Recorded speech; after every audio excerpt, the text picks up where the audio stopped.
언론 문제와 관련해서는 정말 심각한 상황이 계속 펼쳐지고 사실상 8월에 앞서 보신 것처럼 MBC가 주요 타겟이다 이렇게 볼 수 있잖아요. 그럼 8월에 맞아요. MBC가 주요 타겟이다. 네. 그거는 공영방송 관련 법에 따라 8월 중순에 박문진 이사들이 교체됩니다. 그렇습니다. KBS 이사도 교체돼요. 그리고 EBS 이사까지 교체됩니다. 근데 지난번에 EBS는 사실은 역대 보수 정권도 이 정권 같이 이렇게는 안 했는데 그러는 이유는 제가 보기에 친일적 사관과 관계가 있다 그 말씀 드렸잖아요. 그런데 그건 이제 조금 차치하고 그러면 8월 중순 때 이제 공영방송 이사진이 교체되면 그 여야가 대개 지금 6대3 구조로 추천을 하고 7대4 구조로 추천해요. KBS는. 그러면 이제 여권이 다수가 되면서 KBS, MBC 사장이 다시 바뀌게 돼요. 그러면 KBS의 경우는 유임 가능성이 크지 않겠습니까? 지금 박민의 KBS가 계속 간다. 왜냐하면 정권 보시기에 너무 예쁜 박민이잖아요. 그렇기 때문에 갈 것 같고 MBC 사장 교체하면 MBC 장악도 시간 문제인 거죠. 그랬을 때 MBC가 장악되면 MBC만 장악되는 게 아니에요.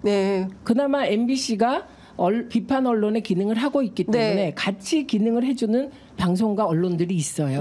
이 언론들이 다 이제 점차로 순치되어 갈 수밖에 없습니다. 이게 생리고 우리가 봐왔던 거라. 그래서 민주당이 이 검언 유착 독재 정권이다. 저는 이렇게 보는 거고. 그러면 이 전선은 검찰과 언론 이렇게 처질 수밖에 없는 거고. 근데 비교적 검사 독재 부분에 대해서는 쉽게 모아질 수도 있고 그래요. 근데 언론 부분은 뭐 유튜브도 있고 뭐 이런 거 아니야 이렇게 안이하게 생각할 수 있는데 그게 아니다. 정말 나이브한 생각이라고 생각해요. 그렇다고 생각하는 거예요. 유튜브가 있다 이걸로는 안 됩니다. 안 돼요. MBC는 엄청난 거대한 항공모함. 그리고 그 공영방송의 영향력이 MBC가 1위예요. 지금 영향력이 1위이고 신뢰도가 엄청 높아졌어요. 그래서 이게 검언 유착이라고 우리 얘기할 때 제가 그래서 늘 검사 독재 정권으로는 부족하고 검언 유착 독재 정권이다. 그리고 이 언론은 복잡하죠. 왜 복잡하냐면 언론끼리의 경쟁 관계. 검사들도 경쟁하지만 이건 인사로 해결할 수 있는 거고 이거는 각자 회사적 입장에서 경쟁 관계도 있고 진보 언론 내부에서도 또 경쟁이 있고 포탈로 가면 포탈에서 클릭 경쟁을 하기 때문에 복잡한 거예요. 그러나 민주당이 예를 들면 과거처럼 조선일보 보고 끄달리고 TV조선 보고 끄달리고 제가 산 증인 아닙니까? 조선일보나 뭐 종편에서 제가 찐윤 그 후보에게 경선에서 질 거다. 투사구팽 당할 거다. 안 당했잖아요. 그 영향력이 예전 같지 않다는 거예요. 그리고 조선일보가 저를 흔들기 위해서 이상한 기사도 썼습니다. 제가 무슨 마약관리법 위반 의혹이 있다는 제목으로. 그래서 제가 언론중재 신청을 하라 그랬는데 했는지 확인 중인데 할 거고요. 안 했으면. 그러니까 흔들었단 말이에요. 그렇게. 그러면 제가 보통 최민희 의원님은 마약관리법 위반이라고요? 24년 전에 뭐 그 제 책에 그런 의혹이 있다 이러면서 그래갖고 동네에서 보수 후보들이 또 개혁신당 후보가 뭐 곧 조선일보 기사와 관련하여 맡아도 했죠. 그런데 저 50% 넘었거든요. 그래서 이제 더 이상 조선일보가 쓰면 의제가 된다는 시대는 지났습니다. 조선일보가 쓰면 의제가 되는 건 30%. 30% 이내예요. 영향력이. 근데 제가 오늘 너무 재밌었는데 오늘 아침 조간들을 쭉 보니까 조선일보가 왕따예요. 왜냐하면 조선일보만 그 일면에 이 검찰 인사를 다루지 않았어요. 그리고 검찰 인사를 사회면에 아주 2단인가 3단 기사로 짧게 쓰고 나머지 특히 동아일보는 아주 세게 썼어요. 봤어요, 제가. 사설에서 마지못해 이제 세 번째 사설에 조선일보가 안 쓸 수는 없으니까 지금 이 시기에 검찰 인사하는 게 옳으냐? 뭐 이런 정도의 시각을 보유했는데 사실상 조선일보가 이 트렌드를 못 따라오고 있다. 그 트렌드를 못 따라온 이유에 대한 저의 분석. 기자회견. 저는 지난번에 기자회견의 강력한 메시지가 2개였다고 생각해요. 하나는 이제 보니까 그 조선일보 논조가 맞았어. 애국 보수로 나는 돌아가야 돼. 그리고 나머지는 좀 내가 페이크를 써도 좀 봐줘요. 이걸로 읽었어요. 그래서 조선일보만 2번 줬나 기회를요? 그렇죠. 조선일보도 한 번 하고 TV조선도 한 번 하고 그렇게 2번 할 회사가 없어요. 그러니까 조선일보와의 화해. 화해다. 혹은 더 끈끈한 연대 다 하나는. 예. 그다음에 두 번째는 물타기를 하고 있다고 느꼈어요. 물타기요? 내가 이 말을 했을 때 집에 가서 갈굼을 당하지 않을까. 완전히 가서. 예. 그래서 현명치 못한 처사. 그것도 박절하지 못하고 매정하지 못했는데 이번에는 현명하지 못해. 그렇게 저런 단어를 쓰는구나. 저 애절한 세기적 사랑을 나는 어떻게 해석해야 되냐 이렇게 생각했다는 거예요. 그래서 그런 공개적인 김건희 여사에 대한 절절한 배려와 나는 여전히 당신을 이렇게 배려한다. 그런데도 얼마나 혼났겠어요. 왜요? 나는 쟤는 그러면 더 기분 나빴을 것 같아요. 그러면은 나 현명한데.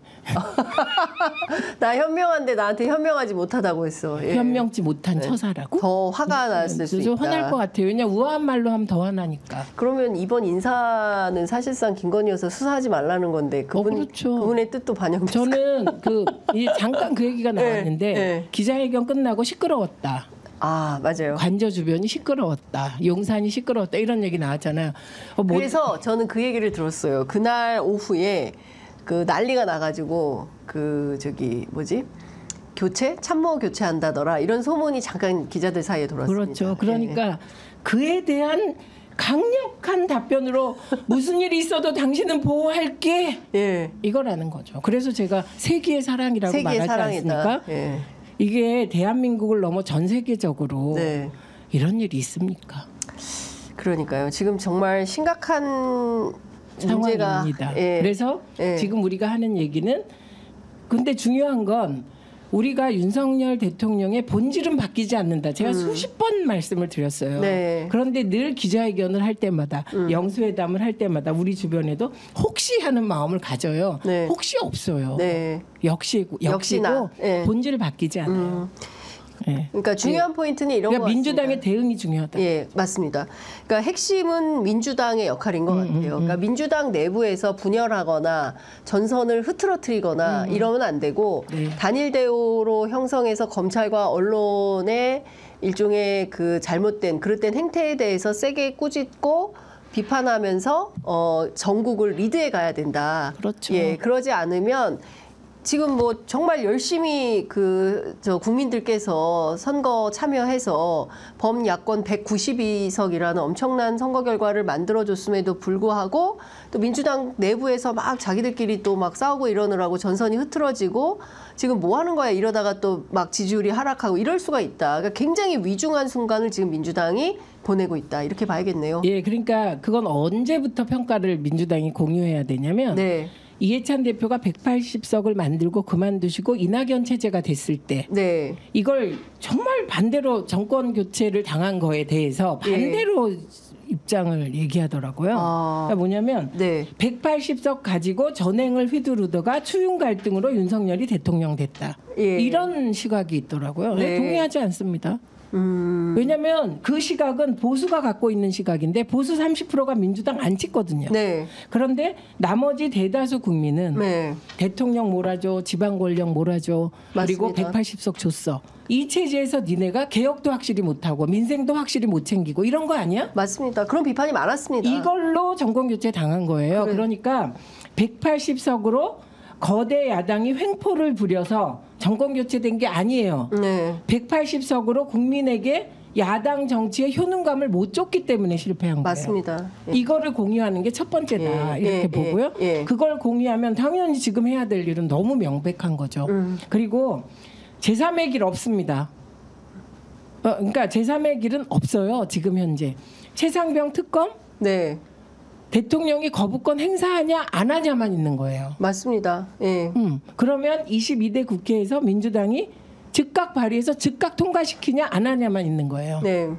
그런 거고 그러니까 류일임 위원장 문제를 해결하려면 뭐 법적으로 할 수 있는 거 다 지금 저희가 검토해보고 있지만 방통위원장을 직무정지 안 하고 류일임 문제를 해결할 수 있냐. 그러니까 방통위원장을 직무정지해도 류일임을 해결 못할 수는 있지만 방통위원장 직무정리를 안 하고 류일임 문제를 해결할 길은 없다는 거예요. 지금 당장 김홍일 방통위원장을 탄핵해야 된다고 말씀하셨는데 저는 직무정지해야 된다고 생각해요. 근데 지금 국회에서는 불가능할 거 아닙니까? 21대에서. 아, 그렇죠. 네. 그래서 이제 과방위가 새로 구성되고, 네. 그러니까 저희가 가진 원칙적 입장은 법과 원칙에 따라 처리하자는 거예요. 네. 그러면 법과 원칙에 따라 처리하는데 네. 다른 바이어스를 들이대면 저는 설득을 잘 해야죠. 네. 설득을 이것도 없어요. 그러니까 그 불법적인 YTN 그 매각 완성 네. 표결에 대하여 예. 책임을 물어야 되는 거예요. 그렇습니다. 불법을 저질러도 야 지났으니까 봐주자. 그건 안 되죠. 안 되는 거예요. 국민들이 싫어하는 게 이거예요. 그렇습니다. 결국은 자기들끼리 카르텔이 있나? 네. 그러니까 예를 들면 민주당의 A가 최민희가 뭐 예를 들면 김홍일과 친해 위원장과. 예. 그러면 입장이 달라져. 이게 제일 싫다는 거예요. 맞죠. 너네 친목질은 해. 네. 그런데 법과 원칙에 따라 일해. 예. 이게 국민의 소리입니다. 아니 그러니까 국민들이 가장 요구하는 게 제발 공과 사를 좀 구분해 주세요. 그렇죠. 그렇죠. 그거는 대통령도 마찬가지예요. 그렇죠. 아니 세상에 바이든 날리면 때문에 그 MBC를 전용기에서 탑승 배제를 하고 그리고 돌아오는 비행기에서 다른 나라 대통령들은 전부 공식적인 브리핑을 하는데 유일하게 윤석열 두 대통령만 사람만 사적으로 친한 기자 둘을 따로 불러서 1시간 동안 사담을 했다는 거 아닙니까? 이게 있을 수가 있는 일입니까? 저는 도대체 이럴 때 추미애 대표가 박근혜 탄핵 때 말씀하셨던 행상 책임, 네. 형상 책임이 아니라 행상 책임. 이게 대통령의 자격이 있냐 없냐. 네. 그 자격 그 넓게 보면 자격 없음에 대해서 책임을 네. 물을 수 있냐 없냐. 그 행상 책임. 그렇습니다. 그러니까 그런 기본적으로 상황이라고 예, 봅니다. 그러니까 좀 납득할 수 없는 여러 가지 일들이 벌어졌기 때문에 22대 국회에서는 제발 따박따박 문제 지적을 해주고 그에 대한 책임을 좀 물어달라. 당연합니다. 예, 그러니까 국회가 도대체 왜 있는 거냐, 존재의 의미를 좀 보여주세요. 이런 게 국민적 요구가 아닌가 싶습니다. 아 그렇습니다. 그래서 지금 22대 국회에 들어온 민주당 의원들은 네, 예전처럼 예를 들면 골프 치러 다니고 여야 합쳐서 외유 나가고 이럴 여유가 없습니다.